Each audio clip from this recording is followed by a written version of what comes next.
we can't. Behind the scenes. So how do you do a non-shifting car? Is it just?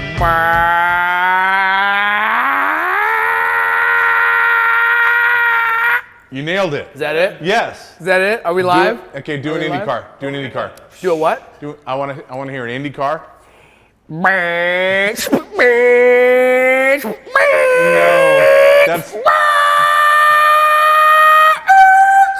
No, that's total Fast and Furious. Oh, okay. That's not IndyCar. IndyCar I is got more nothing. That's IndyCar, right?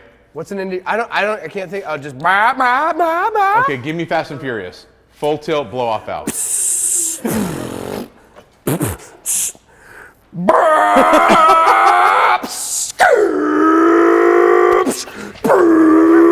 Nitrous! What's going on, guys? It is Throw It Out There Thursday, and we're having way too much fun. We're going to be giving you guys a full race recap. Sorry, I got to put the steering wheel off right there. We're going to be giving you a full race recap of what happened at the Silver State 300. And we're going to have a special guest call in, possibly Alan Rudd, correct? Well, we got Alan, we got Phil Blurton, and we got Brandon Sims. We got a full pack. Okay, so we got a full schedule for you guys, but he already spoke. But in order to do that, we got to go over to none other than Justin Smith. I think that when this slows down just a hair, we're gonna go back to Steve in the car every single second, and maybe you guys give us a suggestion on exactly what kind of race you want him to reenact, because that was pretty damn good. Can I get out of the car? Let's see. Yeah, why don't you hop out? God damn it! Real quick. Keyword being real quick. Now arch your back. Big man, little car. Hey. What's up? Steve, thank you very much for the intro. Amazing as always. Unscripted is what we do. Steve is the master of that. The hell did I just witness? We're going to talk about Silver State 300. Everybody's been asking us what happened to us, and it's more important actually what happened to a whole bunch of other people, so we can talk about it. So very quickly, well, I don't know if there's any way to make it very quick, but as you can see, since we've got a two-piece car, we had a small issue. And this, unfortunately, is the cow car that we fixed and took a couple of months to make perfect, and we were super excited about bringing it back out. But we started the race just like everybody else. Perfect, awesome, had a great time. We're making up some time. Started 22nd, 5th on time at race mile 30, at race mile 35. We were in the dust. Everybody, honestly, was in the dust except for maybe Phil up front for a minute. But if you guys have not raced any of this stuff ever, it's very hard to describe what racing in the dust is like. Simply put, if you blindfold yourself because everything's brown and rely on your navigator to say, it's straight, you know, 200 yards left, 100 yards left, 50 yards left now, and you turn with your eyes closed, and he's like, hey, it's straight, and you floor it, and keep it pinned the whole time, blindfolded. That's pretty much what dust is. So in order to send it through that or be fast through it, you really have to have a lot of confidence in everything that you're doing. But we were chasing a couple of guys down. We're in their dust. We're in a straightaway. Everything about what we were doing was single track, straight, just brown out, can't see anything. We were pinned and trying to catch the guy ahead of us, and we were up in the 80s, maybe almost 90 miles an hour, and went from brown car. And we capped the brakes as quick as we could, hit the car at about 70 miles an hour, clocked the back of it, crushed our front end, cleaned off spare tire mounts and trailing arms and a whole bunch of stuff off their car, and then launched off of them kind of in a barrel roll off the side, and we ended up upside down in the middle of the course. We got out, we're fine, car's screwed again, we're gonna be fixing it just like every other time. It's kind of sad. This thing's really put up with a lot. But everybody was okay. The point of this is you can have major wrecks, 70 mile an hour tail end or head-ons, and not have, you know, any major injuries. We were fine. My brother was fine. Pride, mostly, Hurt. Best in Desert was there within 3 or 4 minutes, flipped us over, got the vehicles off the course, out of the way, and we actually nursed the car, fired it back up with three tires on the ground and nursed it back to the pit. The guys that we hit, I think it was 922, don't quote me on that. They were awesome. The reason that they were stopped is because they had, it was going into limp mode on them a couple of times, and it went into limp mode so quickly that they couldn't get off the course, and we ended up just running right up on them. No fault to them, no fault to us, it's just racing, and they were awesome about it. You know, dust is hard.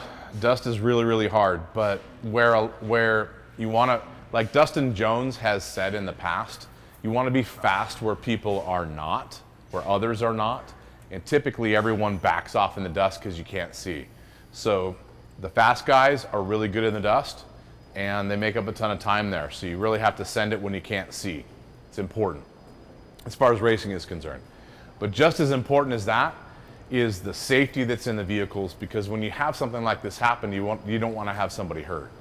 There was a couple of incidents like this in the race, so it brings up a big discussion that we've been having with Best in the Desert and other racers about how to improve this. Mitch, what have you got? Ramp Rat wants to know, how many more times can you talk your brother into getting back into the nav seat? You know, you got a really, really good point, Ramp Rat. Excellent question. I don't know. I think my brother is either really, really stupid or just loves this stuff, because you don't have to talk him into it at all. He's right back into it. And that kind of goes for everybody in our team, because we spent months trying to put this car back together and make it better than it was. And now we got to do it again. So, Mitch. Jay Hupp says, is it possible that they would put live timing and scoring in each car's nav so everyone would see where everyone's at, sort of like Ride Command Group Ride? So, excellent question. The problem with that when it comes to racing is if you pull over literally 10 feet off the course to change a belt, then you're seeing someone stopped. It may not be accurate enough to show you whether they're in the course or out of the course.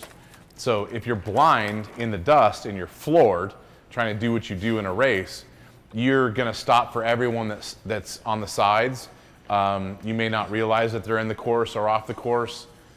So there's a couple of questions that come up with that when it comes to accuracy and really actually taking care of the problem. But you guys got anything else? Yeah. Yes. Mitch. Oh, I got Mitch you. first. Yes. Gotcha. Richard No is asking on a race you car. just fucking, Yes. Oh, hey there, wow. bud. Sorry. Can you delete limp mode and just run it till it blows? No. If you run the factory computer, which is by rule important and have to do it, no, you cannot delete any limp modes, and it's an issue that you have to deal with. Steve, what do you have going on? We got someone live with us, Justin. Who we got? What? I don't remember. Jerk? Racing. Red Jerk Racing. How's it going, man? I know I have to get up next to the camera to hear you, so we're going to kind of look at the car while you're talking. How's it going? Good. We just did our first Best in the Desert race with the Silver State 300. Awesome. So, yeah, seeing you guys crashed out on the side of the course, seeing the helicopter parked down there.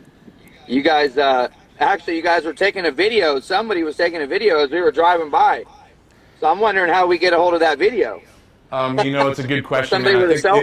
It wasn't Somebody with us. a cell phone outside the helicopter. You know what? It wasn't us, man. This is like the only race in the last 3 or 4 years that we had 0 GoPros on the car, no cameras in the helicopter, nothing at all. So if somebody was videoing anything, then it's going to be the guys that we probably hit.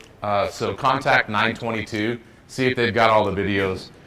You know, this kind of teaches us that we have to have video at all times whenever we do stuff, because you don't know when you're going to have a problem. Yeah, I seen you guys over off the side of the course. I'm like, no way, that's shock therapy. Mile 35 or something? Exactly. Yeah, 35, 36. We were pretty sad. Yeah.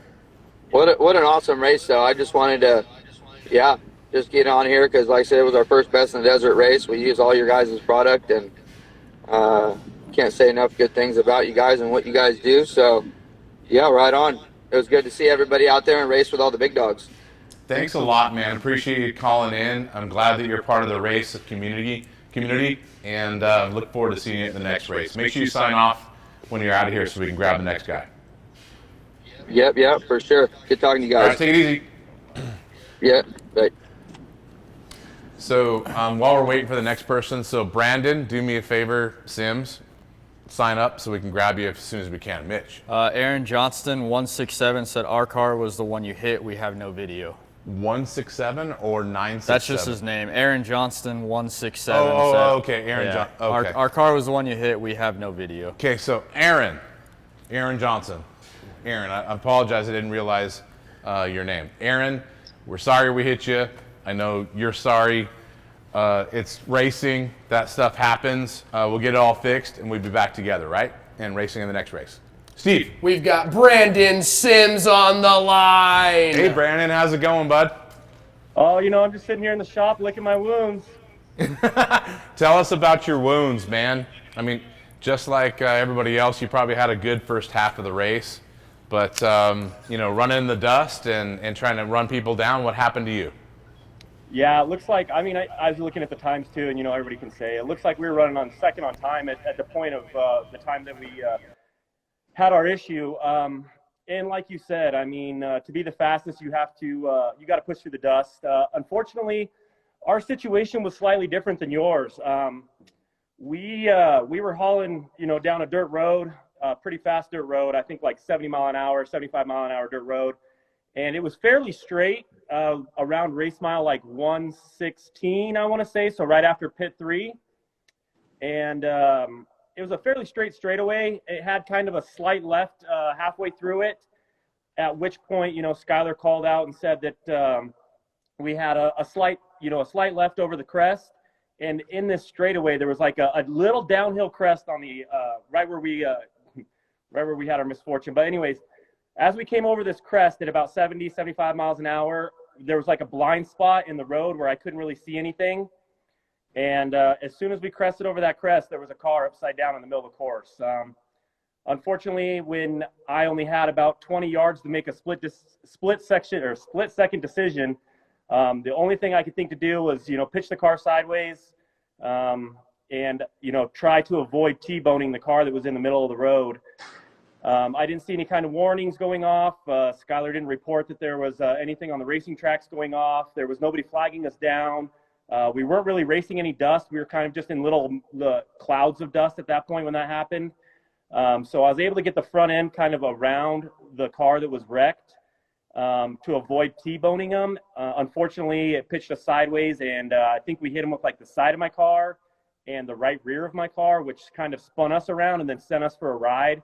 I remember flipping, I think about 3 times. I don't really know exactly which way or how it ended up, but I know we ended up on the passenger side door when we came to a stop about 20 yards after we made contact with the car that was in the road. I climbed out of the car. I couldn't hear anybody coming, so I figured it was kind of safe to get out of the car. I didn't want to be in the car where we were at because we were also in a blind spot on the other side of the crest there. So once I got out, Skylar was able to climb out as well, and the other car still had their occupants still in it, So I think they were climbing out as I got out, and we kind of all ran to the side of the course to get out of the way. At that point, we had my car in the middle of the road and the other car still in the middle of the road. So then now there was 2 obstacles that we had to worry about. Basically, so we got out of the way. We kind of listened for other cars coming, and we didn't hear anything coming. So I had the other 2 guys come help us roll my car back over so we get it on its tires. And then I kind of drove it up out of the way into the trees, so that way it wasn't in the way. At that time, I think a couple more people kind of came over the crest out of control and fortunately missed the other car, but it was definitely a close call for them as well. We kind of assessed the situation. My car seemed to be okay, minus cosmetics. All the tires, wheels, suspension were all still connected. The panels were pretty messed up.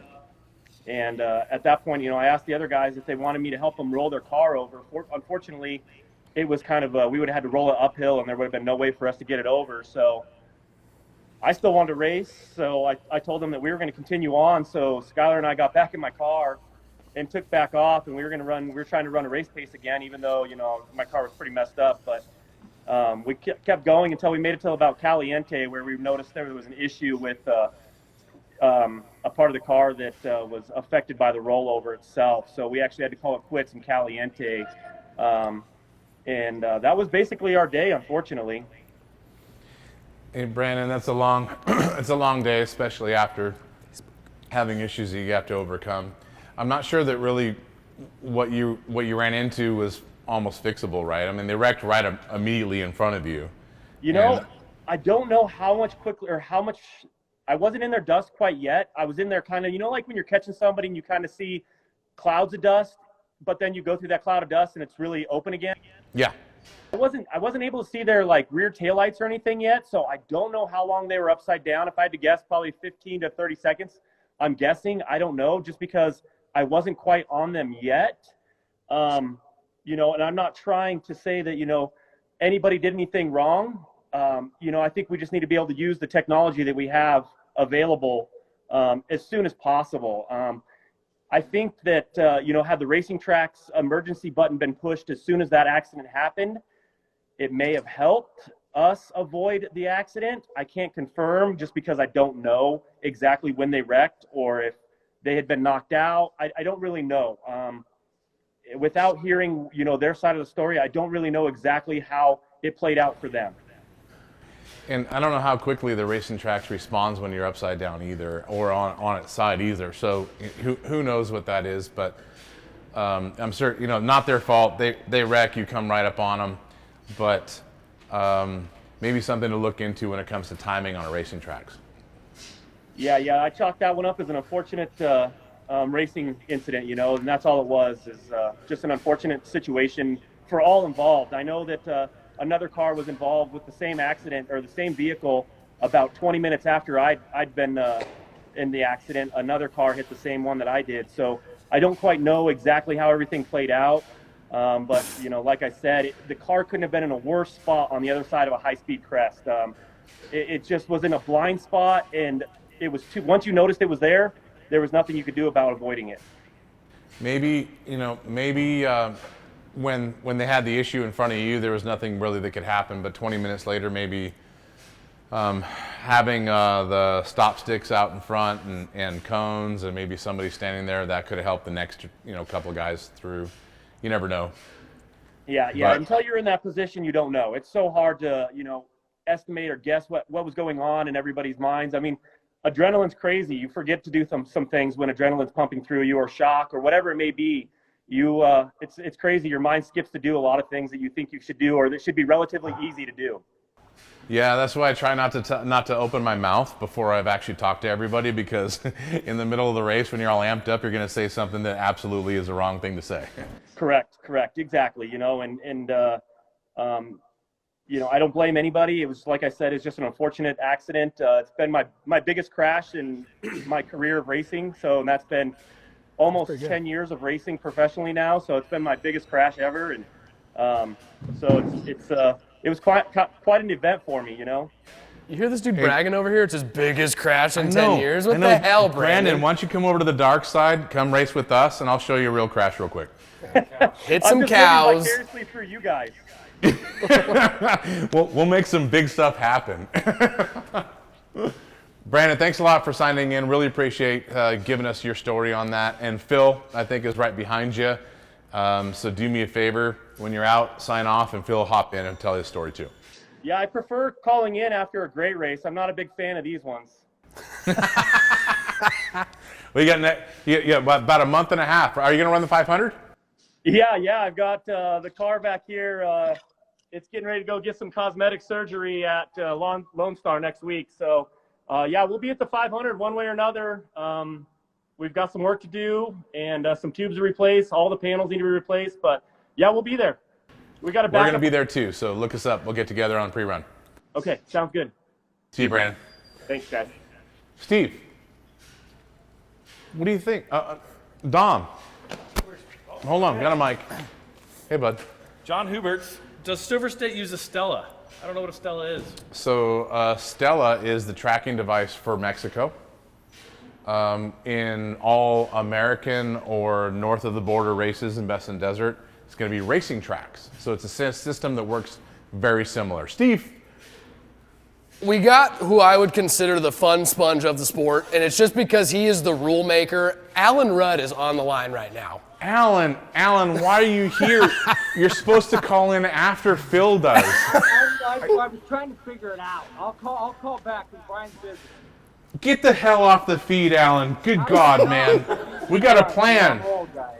You're ruining our plan. Next is Phil. Mr. Blurton, do me a favor. Sign on, sir. Phil? We got Phil Blurton on the line, boys. Right. Hey, not unlike most races, Alan is getting in the way of our plan, right, Phil? Fun sponge, dude. Thought we were gonna Fun go sponge. three-way for a minute there. So we just talked to Brandon. Phil, I'm going to set this up. You guys were roughly at 160 miles into the race, killing it, starting first. Fairly clean air, although you had to work your way through the 6100s and some of the trophy trucks as well. You guys had a plan. You were on fire, and then probably the biggest wreck aftermath that I've ever seen on a picture happened. So tell us all what happened with everything there. I mean, I think there's a misconception on the clean air. Starting in front of the UTV class just means we're in the back of all the bigger cars right away. So we were pretty much dust the whole day, I'd say, like everybody else. We caught some of these other classes, and some of them, I don't know if they don't want to move just because we're in a UTV and they don't want us ahead of them or what the deal is. The particular one where we crashed into, we'd been following for maybe like 15 minutes or so. We caught him at a road crossing where we all had to come to a complete stop so you could hear the siren and everything. Then he takes off again. And then just so we keep thinking like, oh, he's going to jackrabbit. So we're going to drive through his dust and give him a little tap. And we're doing like 60 miles an hour through his dust in a straightaway. And there he was, just stopped right in the middle of the race course. I went through my data and looked at it. I think we braked for about 10 feet before we hit him. We hit him at like 59 miles an hour, and we stopped within 6 feet from when we hit him. So definitely a really hard hit. I talked to the driver afterwards, and really he just, it was his first race ever. He saw the pass button and just all of a sudden he decided to stop right in the race course. As opposed to pulling over to the right? Yeah, or like, just maybe dropping down to 40 so the speed difference isn't so big. And, obviously his truck's probably 6,500 pounds. We just built that new car, and, granted the car was super light, but the cage was really safe on it. But our car's like 1,900 pounds at race weight. And so, do the math on that, and the bigger truck's going to win that impact. We've seen some of the pictures ourselves. I know it's not something we really want out there sharing or anything, but it looked like your car had gone underneath the rear bumper of that truck all the way to the rear tires and rear diff, and it just cleaned everything off the hood and the front of the A-pillar and back. My guess is when you guys came to a complete stop, you're probably staring right at the tire within a foot of your face. Yeah, we were like 10 inches from the tire, I would say, based off like where you can see where the impact was. I didn't even realize, I didn't get a concussion or anything, but you obviously are a little dazed. Bo said I backed out from underneath the truck. I thought we just kept driving off to the side, but yeah, we were all the way underneath that thing. I think the front bumper on the rear diff is really probably what saved our life. Man, it's kind of scary looking at all those pictures that you're 10 inches away from not being here, and for something that probably shouldn't have happened or didn't need to happen. We've done it, like me and Bo said, we've done that hundreds of times over the last 5 years, and when we drive hard in the dust, and it's like, especially when it's a long, completely straight straightaway, you run the risk in the dust because this is a section where there's no big rocks and it's perfectly straight, and we're going to run up on them and try to catch them. As soon as you can get to where you can get a glimpse of their taillights, then you can drive in the dust relatively safe because you watch their taillights and see where their taillights are moving. Well, the speed difference was just so big that by the time we saw his taillights, the best thing to do was just to hit him square on, because if I would have turned to one side or the other, all the impact would have gone to either me or Bo. So I just let the car take the whole impact. Well, when you got milliseconds to react, and the best reaction is nothing other than the brakes you can grab, right? You can't kick this thing sideways. You're going to have a front bumper or back bumper, kissing you in the shoulder. Yeah. But our situation, I don't really know what there is to change it. besides obviously maybe I would like to see it go UTV only races and not race with the bigger, heavier cars. But I don't know. I mean, you set a time gap or whatever in between starting times, and it's like, we're only at mile 150, and that truck started 25 minutes ahead of us, so we'd already made up some pretty good time on him. Well, so I'm actually gonna argue a little bit with you on this, because there's a lot of talk going around about having a heavy truck and a lightweight UTV coming in contact that the UTV loses. But look at this from like an engineering or physics standpoint. If you have a 2,500 pound UTV that has all the safety tubing in it, has all the diameters that are called out, has all the wall thickness that's called out, and you have a 5,000 pound truck that has bigger tubing and thicker tube for its weight. If those two come together like a bump, the lightweight one is going to bounce off. The heavy one is not going to have the inertia. The heavy one has the inertia to push a smaller, lighter weight vehicle out of the way. As long as the tubing that's covering that vehicle is adequate for the weight, then you're good. Now the lightweight one hits a truck, it's not going to push the truck out of the way, but as long as the tubing itself is structurally adequate for the weight, then you're covering either direction no matter what happens. I have a hard time when truck guys say, we're just going to run over the UTVs. I think that is BS, and for the reason that I mentioned. If they come up and bump you, then a lighter weight vehicle gets bumped farther ahead. A heavy one doesn't get bumped out of the way, but as long as you have the right amount of tubing, engineering-wise, then we're all safe. Your accident was major. It was also very scary, but that would be like the worst case scenario, 60 miles an hour to a dead stop. Yeah, for sure.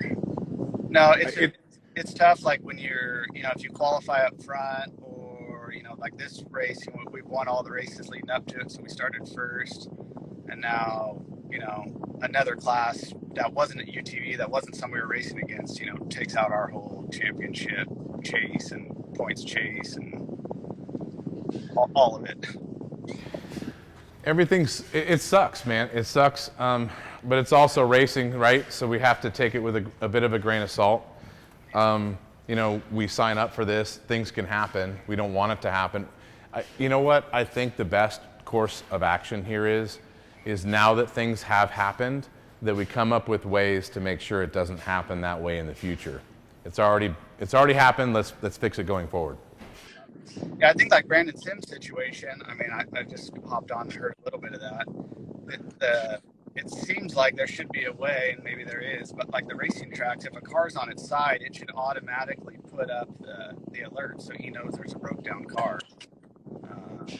My situation, I don't know if they can set it up to where maybe there's a speed difference where you're approaching where it can alert you, but even my wife's like, why can't you guys see the tracker and know where other cars are? It's like, well, it would happen so fast in my situation, there's no way you can even catch it. Mine was kind of just a fluke deal, I think, and a bad choice on the other driver, maybe just him not being educated on how to race in the desert that caused it. So I don't know, a little more education, I think, at the drivers meetings on how to pass people, where to pull over. I think that could help, but besides that, I think it was just an unfortunate deal. Hopefully it doesn't happen again.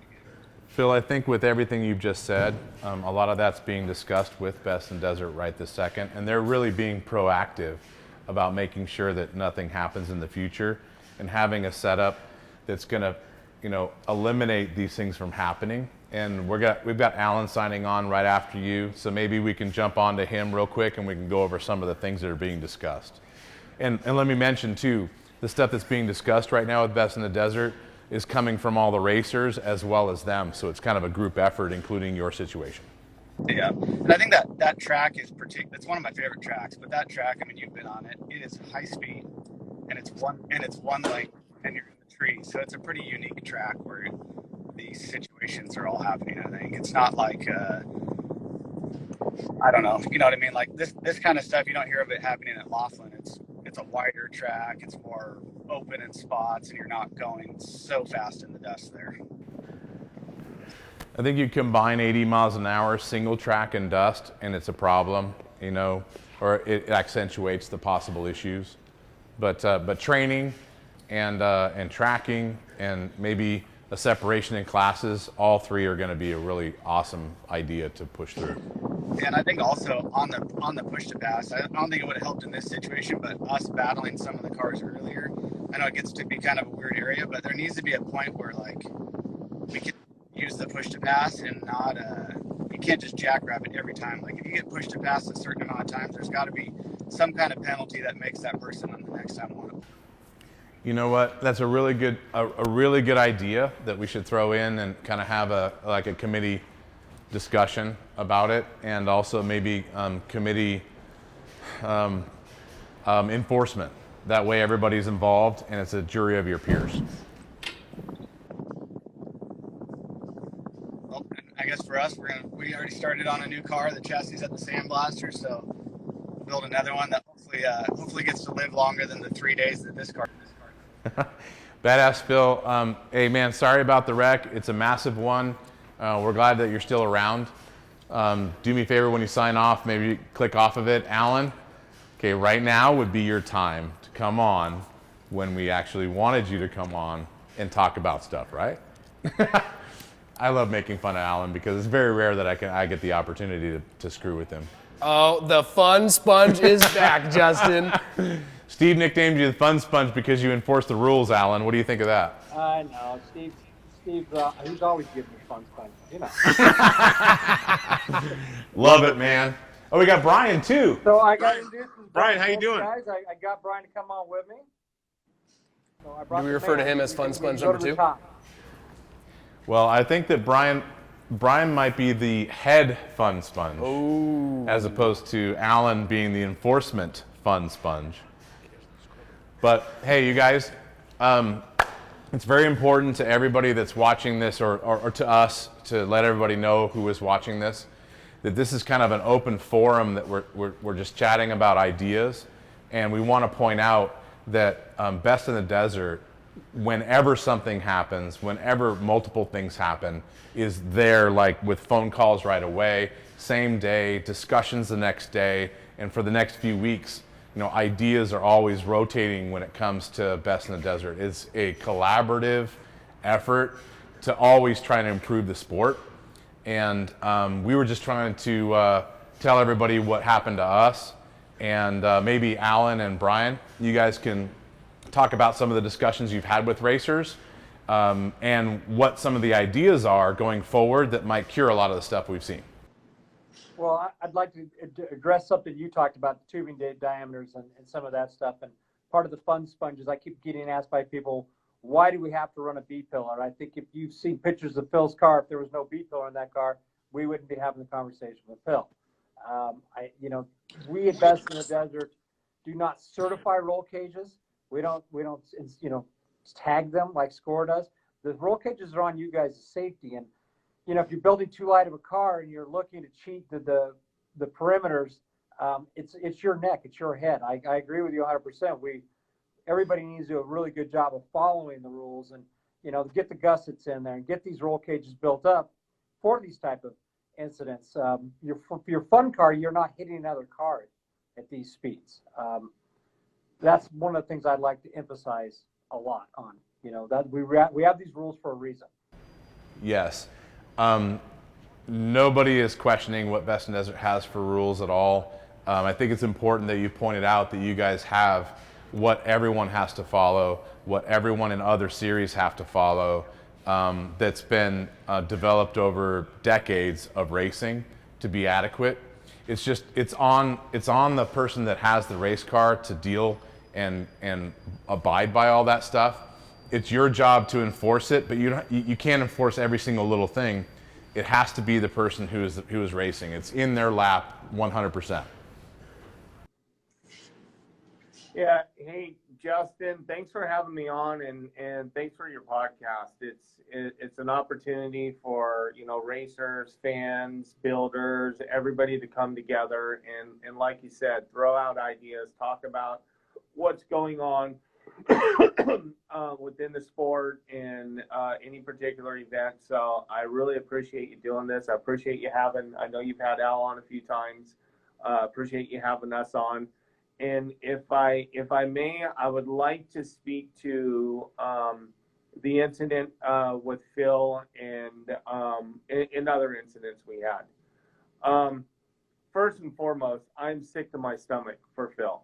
I talked to Phil at the finish line, and I can't be more disappointed and upset for a situation that puts him out of a championship. And Phil Blurton being a part of our series is important to us, and we hate to lose him in the championship race. There were a multitude of vehicles. I know Brandon shared his situation. I was on the phone Monday morning with Mike DeLay, and he told me his incident, what happened to him. And again, a great guy. He got third overall at the Parker 250. I think he had a few problems at UTV Legends, and I hate to see these guys, their season or their championship hopes end abruptly like it did. Now, that being said, what we're seeing within the UTV community, it's obvious. It doesn't take a rocket science to figure out why we've got to the point where we're at. 10 years ago, UTVs were a little better than a golf cart. Today, they're serious machines, and I think what Phil's done in the past, what Mitch was able to do last weekend, it's proved that UTV racing is not a joke. It's serious business, and these cars just get better and better every race. And we know the potential. So what's happened is the UTVs have gotten so much better and so much faster that now they're running truck and car pace, and hence the situation with UTVs getting caught up with cars and trucks. I seen this coming a couple of years ago, and truth be known is I think I know the fix, or at least how to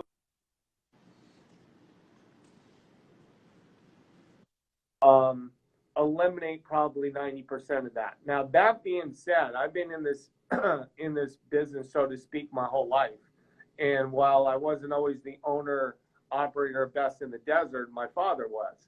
So race after race after race after race, I listened to stories and watched him get involved with incidents very similar to what happened with Phil. It's at the forefront for you guys today, but I got to be honest with you guys.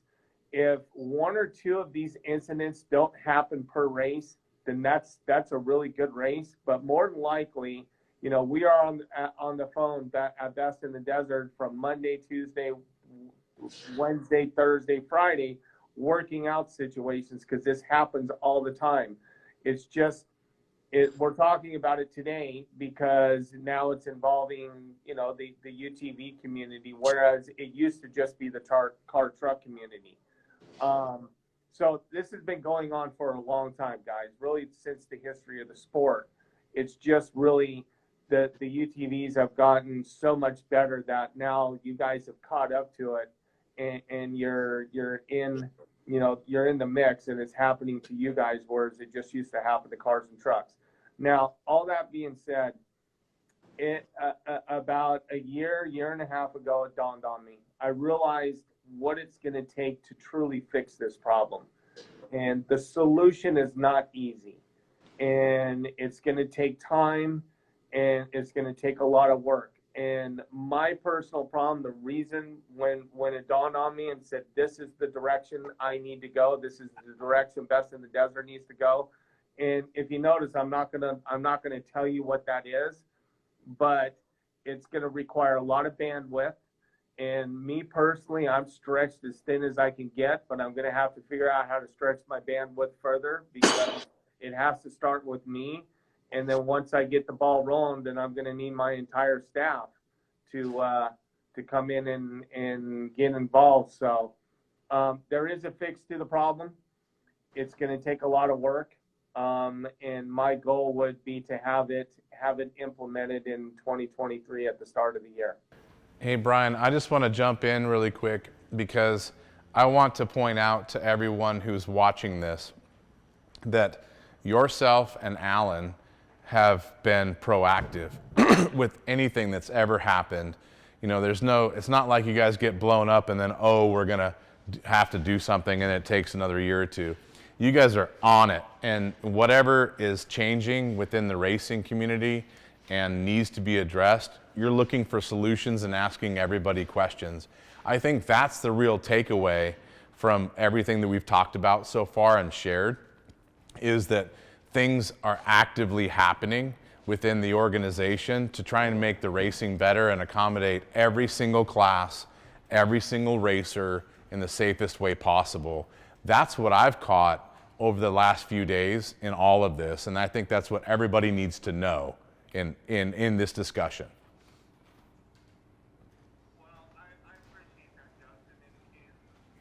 Could be further from, I mean, you pretty much told it like it is. I mean, we are engaged.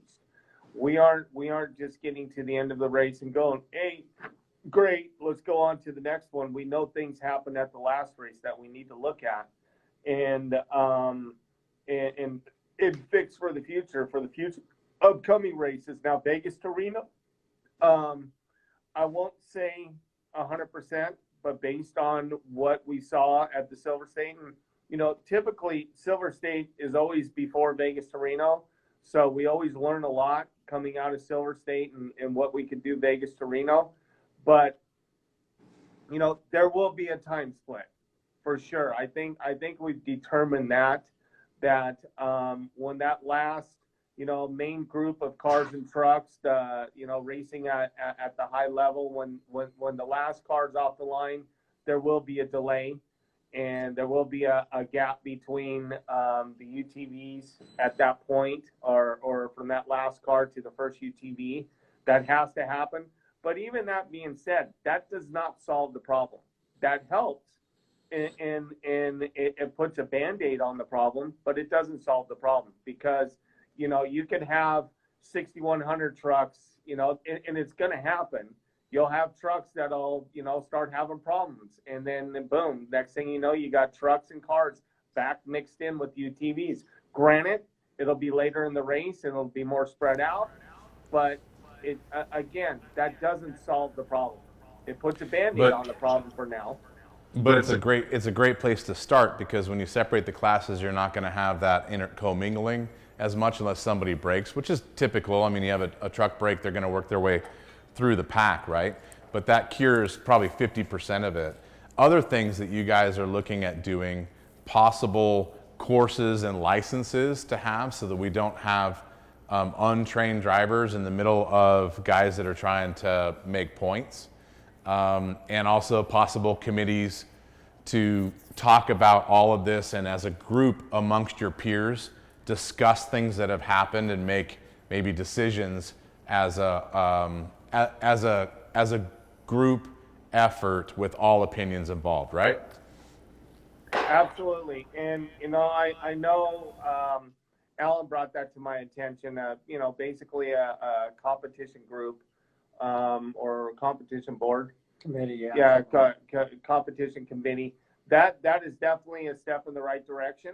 And you did mention licensing.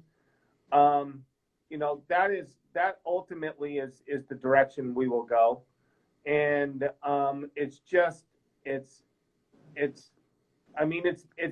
it's been obvious for years, but how do you do it? How do you implement it? It will take a tremendous amount of work to figure it out and put it together. But once you do it, I think it's the only way to go, because you can't have unexperienced drivers out there mixed in with you know, guys racing at Phil's level, at your level.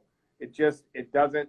It's been the way we've done it since the inception of off-road racing, but I think we've come to a point where it's just not. It's no longer. It's you know, it's the definition of insanity. Doing the same thing over and over, expecting different results. And, you know, that's just not going to happen. You're right. If you take a look at other series, for instance, NASCAR, Lucas, IndyCar, Formula One, you're going to find something that's really common throughout all of those. Number one, you have to start out in a lower tier racing league to get the ability and the time and the experience to get into the Premier League. or class, and you have to have a license, and you've got a jury of your peers that are judging you when you make stupid mistakes and wreck people. In those series, it's pretty easy to pound somebody into a wall, right? So it's going to take some time. It might take a year, maybe 2 years. But I think you guys even considering those things going forward are going to pay dividends in every aspect of Best in Desert. On me about a year and a half ago. Let me just use this for an example. Any American, once they turn 16 years old, they're eligible to get a driver's license. In order to get that driver's license, you got to go through a written test and a driving test. How is this really any different?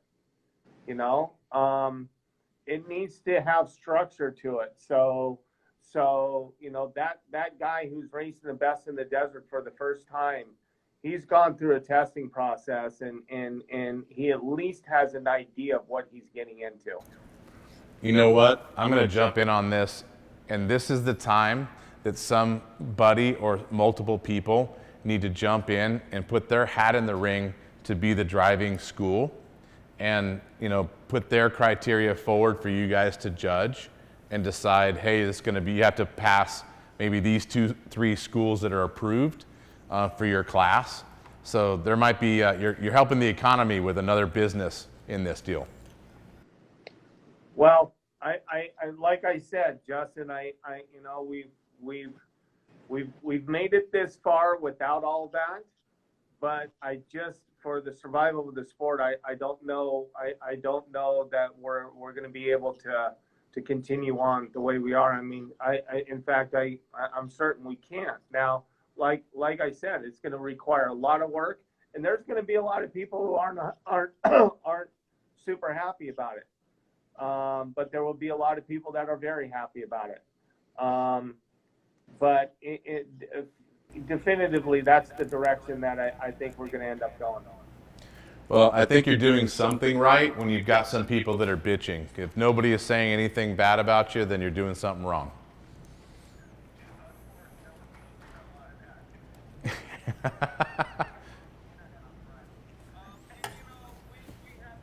With the sport, because I've heard it be, it's been said in the past, and we have probably the greatest unknown sport in the world, and we have to nurture that, and as a promoter, Justin, the difference between Best in the Desert and NASCAR or F1 is revenue. As unfortunately, and it's a fact of the matter that I can't turn away entries. We need that revenue. We need, and also, when you're bringing new guys into the sport, they need to be able to do that. They can't be cut off at the knees and say, no, you don't have the ability. You can't do that. We need the sport to grow. The promoter, we need new blood in the sport every day, every race. Number one. Number two, the promoters, they need those entries. So it's going to be a fine line, and it's going to take a delicate touch to do it properly. I think that you guys are doing a really good job of it, being involved with everybody. I think that you're always going to have people that complain when it comes to change. They need to get over it, because you can't stop the inevitable. If a certain class is faster than another, then stop complaining and get with it. Make changes to make it better, and make changes to make everybody involved. You guys are doing exactly that. I don't know any other off-road racing organization that's more involved with their racers and also with potential ideas. It's better to have 100 people's ideas and come up with the best one than one person's idea and hope it's right. And you guys definitely sort through all of that. Well, I appreciate it, Justin, and we do. We're working hard at it. And, Al is a great, not only is he our UTV tech director, but he's also a great ambassador. And I know he takes a lot of phone calls every day, and he definitely hears you guys out. And I know this because how often he hangs up the telephone and calls me and says, here's what I got. What do you think? And you know, we're on the phone every day, and we're working. Well, we're looking forward to all of that. Great changes coming from everybody involved, right? Let us know what you guys are going to do so we can promote exactly what's going to happen, and let everybody know that you're just making the racing better, safer for everybody. That's basically what you've always done. That's what we all want, and we want the sport to grow, and specifically UTVs for us, but off-road racing in general, whether it's trophy truck all the way down to a 1600. So I think this is all great discussions no matter what. You guys have anything else you want to add that you're doing? No, I would say Vegas to Reno is going to be big. We're pumped. We're working hard right now. I can share a little bit. Vegas to Reno, the time trials. We'll have a full production live stream, and we're heavily preparing for that right now. It'll be basically live stream on steroids, and then we will have 2 CBS Sports. Man, that is so exciting. Every time you guys do any of that live stream stuff, we get a ton of people that are just calling us going, wow, I had no idea how cool this is. So I'm excited for that. Everybody that's watching this, make sure that you set your calendar to watch the live streams for Vegas to Reno. Go to Best in the Desert to get a copy of the schedule so you know what dates are coming up. Great commentary, super behind the scenes, great camera work. You guys can see what goes into this stuff and how fast everybody really is. Great, Justin. Most appreciated for having us on. Thanks for having us, guys. Hey, Brian Allen, thank you very much for coming on. Really appreciate it. Have a good day. Dom, Mitch, and Steve. Yeah, Steve's over there pissed off because the fun sponges came in here and slowed everything down for Steve. Golly, but you know what? He was spitting some cool stuff. There's some cool things that are going to be, sounds like in the future, to keep the safety of all the drivers. So that is cool. And grow the sport at the same time. How do you fun sponge it with rules? Well, I mean, yeah. And safety, which I wouldn't want to be him. Both of them are boring and suck. Yeah, they're boring. And still keep people coming in and actually racing and kicking ass. Yeah. That's a really narrow rope to tightrope, right? UTVs are the largest class. They are, and the fastest growing no matter what. It's not that this is specific to us, especially with all the trophy truck guys pissed off that we're passing them, by the way. Go Mitch Guthrie. By the way, that's a fact.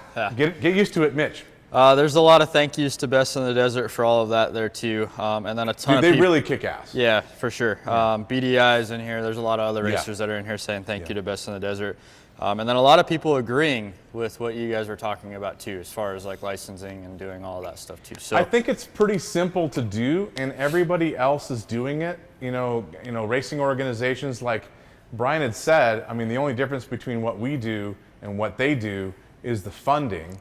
When it comes to the racing, because it's very hard to put what we do on TV. It's very expensive.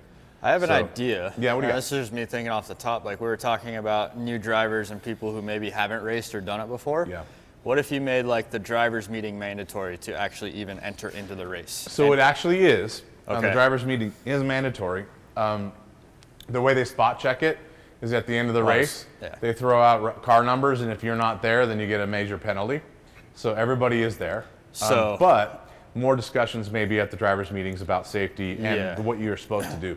But if everybody had a license, you wouldn't have to go through that same stuff every single time. I was just going to say, if you attended the drivers' meeting, maybe be more, I don't know, educational on like the push to pass stuff on the system that they're giving you in case something like that happens. Let's say you get the pass and you don't know what to do. Instead of stopping in the middle of the course, you pull off. I don't know, just... A driver's course would address it too, but you double it up, I think you nail it. Steve? You're always going to have idiots, though, because there are plenty of people that have licenses on the roads and they still don't know how to drive. So you're always going to have idiots. That's a fact, yes. But that's what bumpers are for. Yes, exactly. Yes. You explain to them with a tap just how serious how you to are. do things right. Yes. Yes. Dom, what do you got? Since Mitch is on one, we have a guy named Richard No that is asking about S972, how they did in the dust. I'm on one? Yeah, you're on one. What do you mean? S972. That would be That'd be you, Micholi. Yeah. How'd you do? We did great. Yeah. What happened in your race in like, I don't know, 30 seconds or less? 30 seconds or less. We finished fourth. In the dust, we actually took it easy. And I don't know how I feel about saying that, but our whole goal is to finish. We want to finish, and if it's us slowing down a little bit because we can't see, then we're going to do that, and we are going to cross the finish line. You guys had one problem. We had one problem, rear brake caliper on the driver's side, bent, broke, something along those lines, lost all of our brakes. Yeah. Pit 2, they fixed it for us, we're back on course. We finished at the finish line with bent radius rods, bent arms, and a flat front tire, so I'll call that a win. Send it but finish, right? Yep. You guys have any questions we can address and any kind of rapid fire on any of the stuff that you've seen before we check out of here? Nothing that comes to mind? You guys, thank you very much for tuning in, listening to our stupid race reports, but more importantly, listening to some of the changes and things that are being discussed to make everything better and safer. Best in the desert, most interactive racing organization I've ever dealt with. 100% on it, trying to make things awesome. It already is awesome, but they're just dealing with things as rolling with the punches as new things come up. And I think as things go forward, it's going to be awesome. Like really, really cool. So give your opinions. Here's a place you can do it. Put a comment in there and it'll get to the right people no matter what. And if you have anybody that are friends that are racing, maybe share their experience as well. In the meantime, thanks for tuning in. Hopefully this helps somebody. And that's all we try to do. Steve, send us out. All right, guys, just to reiterate, Goldie is for sale. If you'd like to buy it, serious inquiries only, email Ernie at shocktherapist.com. And also, if you watch Tech Tuesday, the pin kit and tie rods are live on the website, and that website is www.shocktherapyusa.com. And if you have any questions, please call us, 623-217-4959.